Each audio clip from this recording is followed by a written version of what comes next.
Good morning. Welcome again to Morning Devotions. Thank you again for our time together. Tonight is the last night of Never Claim here in Manila. We will not only be seeing a great outpouring of salvation as people open their hearts to God, but we're believing God for a great outpouring of healing, signs, and wonders, so that the faith of these young people does not rest on the persuasive words of man's wisdom, but on a demonstration of the power of the Spirit. And then Monday night, we're going to be in Cebu with Never Claim and a healing crusade. And then Tuesday night, we're going to be in Davao with Never Claim and salvation and healing. It's going to be a great set of meetings. We look forward to seeing you here today. But right now, I want you to come with me back to Matthew chapter 24.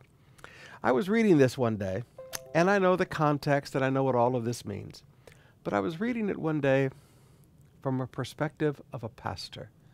Now, put yourself in my place as a pastor and listen to these words as if you were a pastor.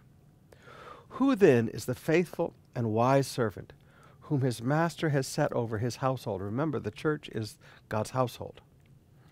To give them their food at the proper time. It's our job to feed the sheep. Remember, Peter, feed my sheep.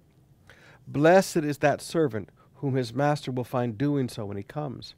Truly I tell you, he will set him over his possessions.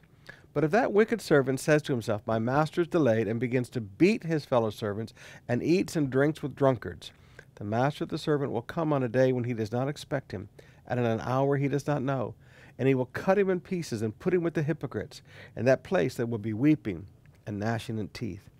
Now when you read this, and you think, as a pastor, as a leader, I'm supposed to be the faithful and wise servant that God has set over his household.